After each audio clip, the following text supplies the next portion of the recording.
Nós estamos estudando o livro de Atos, nós estamos no capítulo 7, né? Praticamente um estudo versículo por versículo. Nós vimos as duas últimas aulas que tivemos, nós falamos sobre a instituição dos diáconos, a escolha dos diáconos, né? A razão por que escolheram os diáconos, né? Os pastores desejavam se dedicar à palavra e à oração, estavam preocupados porque as viúvas e os órfãos não estavam sendo atendidos nas suas demandas. Então escolheram homens que tinham capacidade para atender a estas necessidades, né? Vimos que foram escolhidos vários homens: Estevão, Prócoro, Nicanor, Filipe, Timon, Parmenas, Nicolau, né? Fizeram essas escolhas. Na segunda aula do capítulo 6, nós falamos especificamente sobre Estevão, né? E aqui, quer dizer, do 6, do 7 e o 8, nós vemos as atuações desses diáconos, né? O diácono Estevão e o diácono Filipe, né? O Estevão, voltado mais para o estudo da Bíblia, estudo da palavra, uma pessoa mais conhecedora. Você vê no capítulo 6, versículo 8, 9, 10, que ele era um camarada que ele conhecia a palavra. Isso é um detalhe muito importante de Estevão. Essa é a característica de Estevão. Enquanto Filipe era um evangelista, Filipe fazia, apesar de ele também ter o conhecimento da palavra, né, sentar para conversar com um homem que é eunuco, né? Estevão se caracteriza pela sua facilidade e a sua dedicação ao estudo da palavra. Era tanto que a Bíblia diz no versículo 10 que não podiam resistir à sua palavra, à sua sabedoria e ao espírito com que falava. Quer dizer, era um camarada que ele não era leigo, ele não era um camarada que apenas foi chamado para servir as mesas, né? Porque o diácono, foi chamado inicialmente para servir as mesas, né? E quando fala servir as mesas, nós temos aí todo um conceito de como era feita a ceia do Senhor. Forma diferente que a gente faz, né?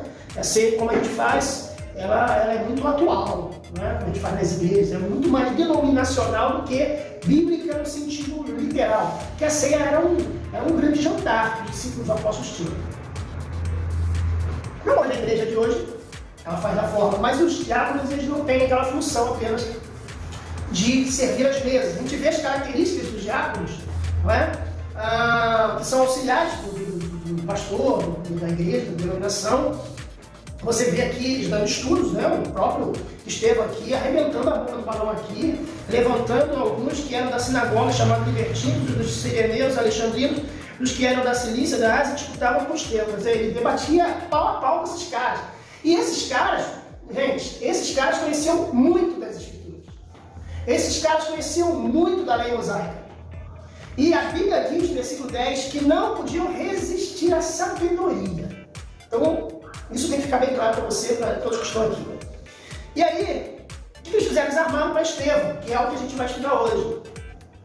Eles armaram para Estevão para pegar ele, não conseguiram pegar no argumento. E a primeira coisa que a gente vê hoje aqui é que quando o argumento acaba, a violência ou metodologias injustas começam. Quer dizer, eles não conseguiam vencer no argumento, na sua sabedoria. E o que aconteceu? Eles armaram. A Bíblia diz, versículo... Ele foi com Daniel. Com Daniel. Não tinha argumento. Daniel vinha, tá. E agora vamos fazer, não vai pelo conhecimento, não vai pela vamos dizer assim, nós conseguimos resistir à sua sabedoria, então ele vai impor. Né? Então aí, versículo 13 diz que eles apresentaram falsas testemunhas. Isso aí é capítulo 6, tá? Você que está acompanhando com a Bíblia na mão. Capítulo 6, versículo 13 diz que apresentaram falsas testemunhas. Quer dizer, pagaram gente para dizer o quê? E dizer o quê? Qual era o argumento dessas pessoas? De que ele estava falando mal da lei de Moisés, que é um argumento que depois, que sempre existiu esse argumento. Jesus foi acusado de falar contra a lei de Moisés, Paulo foi acusado de falar contra a lei de Moisés, Pedro foi acusado de falar contra a lei de Moisés, não é? Porque a realidade, e aí para você que está acompanhando aí, a realidade é o seguinte: cristianismo não é judaísmo. Judaísmo é uma religião, cristianismo é outra religião. Você é o quê? Cristão ou judeu? Eu sou cristão. Beleza, cristianismo. Quem é Jesus Cristo como Messias, como Salvador. O que você é? Eu sou judeu. Eu creio que o Messias ainda vai vir. Ponto simples. E aí, aqui mostra que eles não podiam existir. E aí o versículo 15 diz que houve ali, naquele momento, um fenômeno espiritual, um fenômeno sobrenatural, que é onde eu terminei a aula da semana passada. Isso aqui, ó. Então, todos que estavam sentados no conselho, fixando os olhos nele, viram o seu rosto como o rosto de um anjo. Aqui existe ou um fenômeno sobrenatural, Estevão estava brilhando, tinha alguma característica, a Bíblia não diz, a gente não pode dizer o que a Bíblia diz, não diz, mas o que a gente pode dizer é que eles chegaram à conclusão que eles não iam conseguir, que só iam conseguir ter uma, vamos dizer assim, uma vitória, né, ou se sobressair contra ele no grito, no tapetão. E é isso que os inimigos da verdade fazem. Quando os inimigos da verdade não conseguem vencer a verdade, eles tentam vencer de outra forma, pela força, pelo poder, pela capacidade. Aí que entra a famosa carteirada. Você sabe do que você está falando? Aí que entra a famosa, porque eu é quem mando. Entende?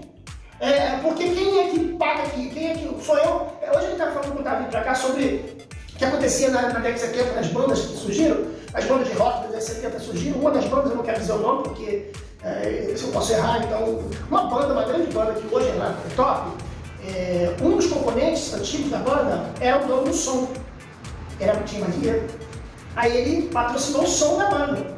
Eles tiveram uma briga e ele falou pra banda, olha, ou a banda continua comigo e com o som, ou vocês, a vida de vocês não continua comigo. Se eu for sair da banda, você não perdeu o som todo.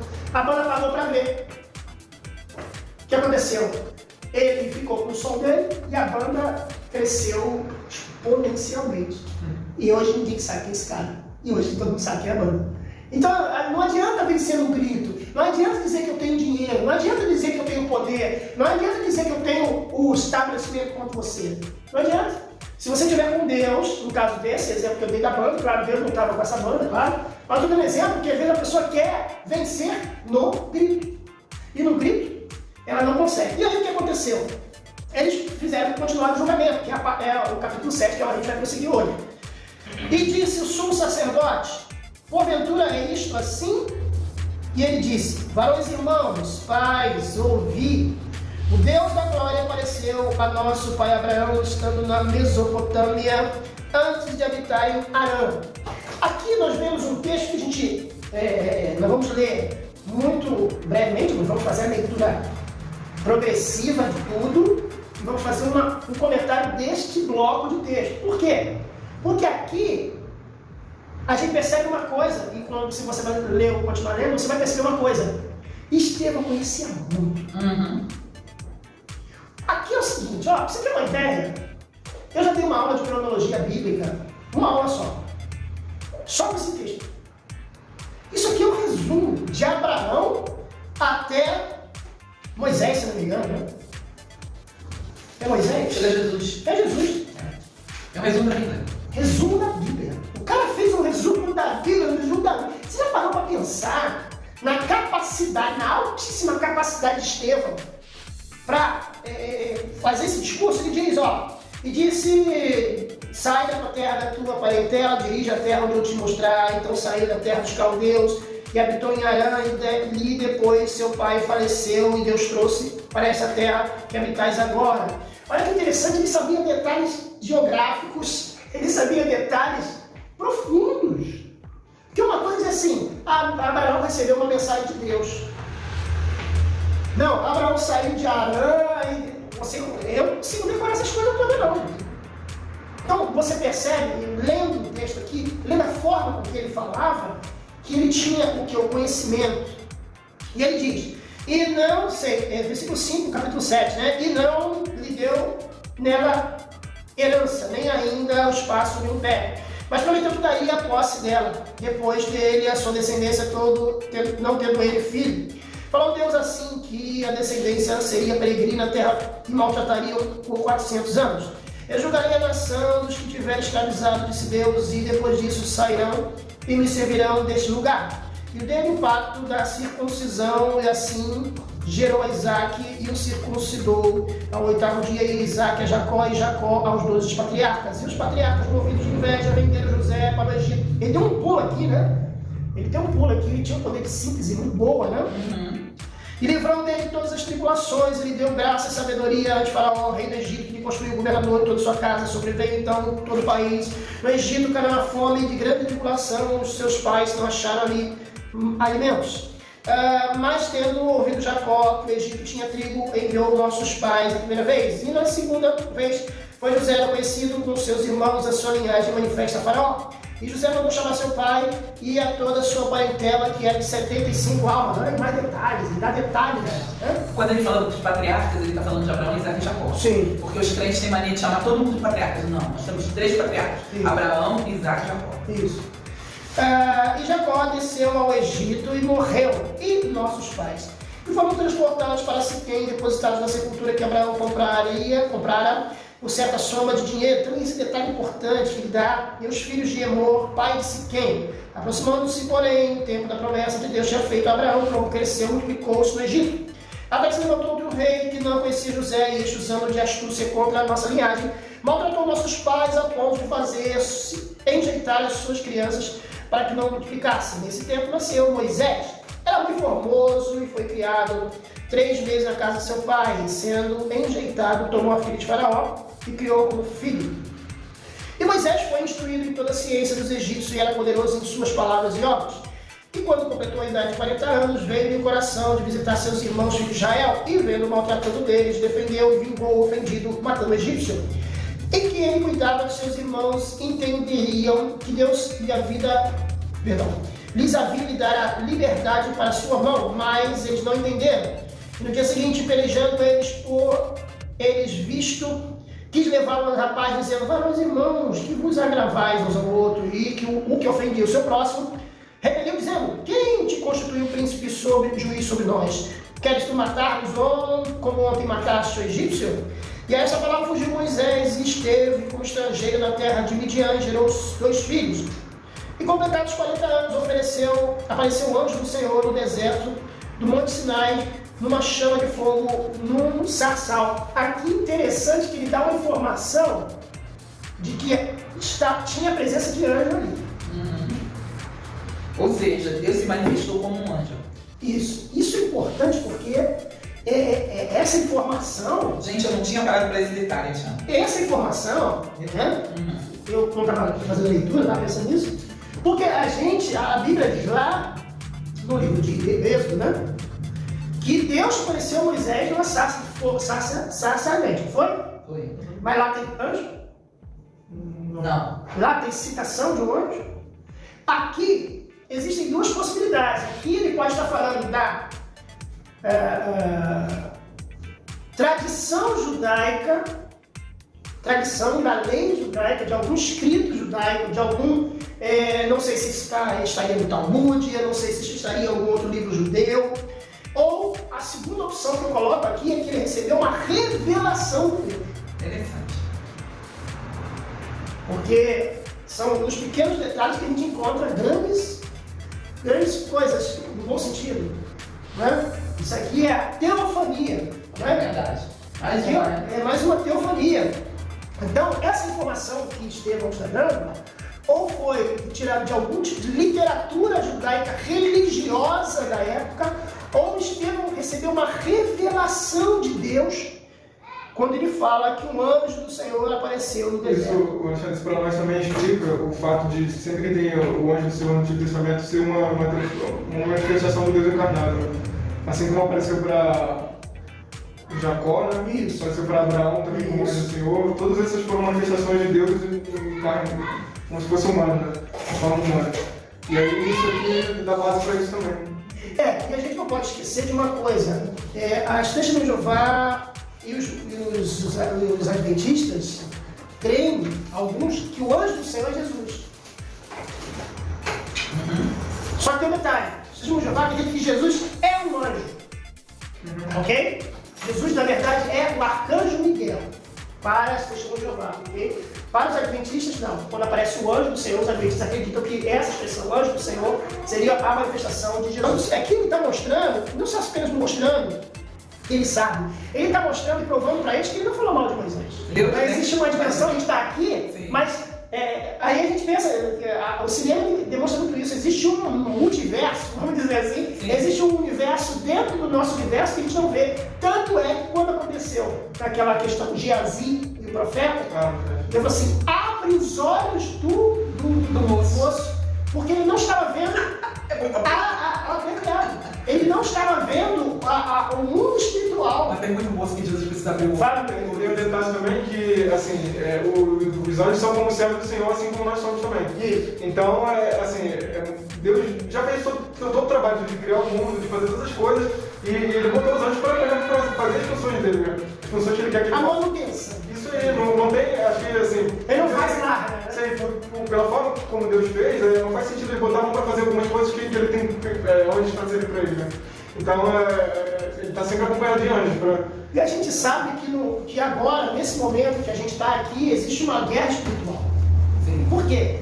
Porque, por exemplo, a guerra espiritual está nas nossas mentes, ela está por exemplo, quando a gente vai ler a Bíblia em casa, é uma guerra espiritual. Uma coisa é saber teologia, outra coisa é saber Bíblia. É diferente. E Estevão demonstrou isso, contando todas as histórias. Isso é uma prova de que ele não apenas conhecia a Bíblia de decoreba, ele sabia concatenar as informações, ele sabia ligar. Então posso dizer, sem dúvida, que ele tinha uma cabeça de teólogo, uma cabeça de estudante. Ele sabia estudar. Ele não sabia a lei como os escribas e fariseus sabiam, que era o conhecimento acadêmico da lei. Ele sabia, ele conhecia o espírito da letra. E ele continua dizendo, e Salomão não edificou a casa, mas o Altíssimo não habita em templos feitos por mãos de homens, como diz o profeta, citando aqui a profecia, e o céu é o meu trono e a terra é o estrado dos meus pés. Que casa me edificareis, diz o Senhor? Ou qual é o lugar do meu repouso? Porventura não fez a minha mão todas essas coisas? Homem de dura cerviz, incircunciso de coração e ouvido, vós sempre resistires ao Espírito Santo, assim vós sois como os vossos pais, em qual dos profetas não perseguiram os vossos pais. Até mataram os que anteriormente anunciaram a vinda do justo, do qual vós fostes traidores e homicidas, vós que recebestes a lei por ordenação dos anjos e não a guardastes, e ouvindo eles isto, enfureceram-se em seus corações e rangiam os dentes contra ele. Mas ele, cheio do Espírito Santo, fixando os olhos no céu, viu a glória de Deus e Jesus que estava à direita de Deus. Aqui, gente, ele está, primeiro, lançando juízo contra eles, não é? Aqui ele fala uma coisa muito legal, incircuncisos de coração, como ele chama eles, ó, chamando quem? Aqueles que estavam julgando ele ali, aqueles que colocaram ele ali naquele julgamento, que está sendo julgado. Mas olha só que tempo que eles deram para ele. Deus deu uma autoridade para Estevão. Você já viu um prisioneiro ter a oportunidade de falar da forma que ele falou? Está pensando nisso. Primeiro o evangelho fez o apelo. Mas ele fez uma leitura, não é leitura de ler, mas ele fez um discurso ali. É porque ele começou falando algumas coisas que interessavam eles. Sim, eles queriam ver onde ele ia chegar, né? E aí ele terminou falando Dando juízo, né? Dando juízo para eles. Né? Livro aqui, eu até gostaria de ver o que significa servir. Vê para mim, por favor, aí no Google. Mas parece ser homens teimosos, aparentemente, onde dura serviço, parece ser obstinados, que são pessoas que não dão braço a torcer. Servir, na verdade, é nunca. Oi? Servir, na verdade, é nunca, mas deixa eu ver aqui. Nunca? Ou seja, não se dobram. Ah, sim, esse. Não conseguem se humilhar a Jesus. É isso. Não conseguem baixar a cabeça para evangelho. É isso aí. Não baixa a cabeça, quer dizer, acham que são circuncidos de coração e de ouvido. Veja que aqui ele divide em circuncisos, porque circunciso, o que era circuncisão? Para o judeu, o que significava circuncisão? Meio que a completude de uma aliança que Deus tinha para com o povo, né? Então nossa, não podia falar. Pureza. Isto é, circuncisão, você está sendo purificado. Circuncisão é uma aliança, aliançado. O que mais que a gente pode dizer da circuncisão? É uma separação, né? Separado. É uma distinção. Distinguido. santo, separado, especial, diferente, melhor, superior. Porque é isso que Israel é para Deus, E né? aqui ele diz o seguinte: vocês são iguais a todo mundo. Vocês não são. E aí diz de coração e de. Isto é, você pode ser circuncidado no seu corpo. Porque o homem era circuncidado no corpo. Não é? O homem no seu órgão genital. Sim. Mas aqui ele está falando de duas coisas: incircuncisos de coração e de ouvido. Isto é, de coração que eles não faziam as coisas. Eles podiam ter a religiosidade, ter a imagem de circuncidado, ter o status de circuncisos. Fala muito sobre pertencimento, eu falar também. Eles pertencem ao Senhor. a um grupo e a Deus. Né? Mas eles no coração não eram. E Jesus falava muito disso, né? Vocês conhecem a palavra, vocês têm os seus títulos, mas na verdade, Deus quer um coração contrito. E basicamente está falando, o coração de vocês não pertence a Deus e os ouvidos também não. Vocês não dão ouvidos ao que Deus fala. Olha que profundo. Isso é muito profundo. Quer dizer, o seu coração... O coração não pertence a Deus, os ouvidos também não, isso? Isso, os ouvidos não pertencem a Deus. Os seus ouvidos não são separados. Os seus ouvidos não se distinguem dos outros ouvidos.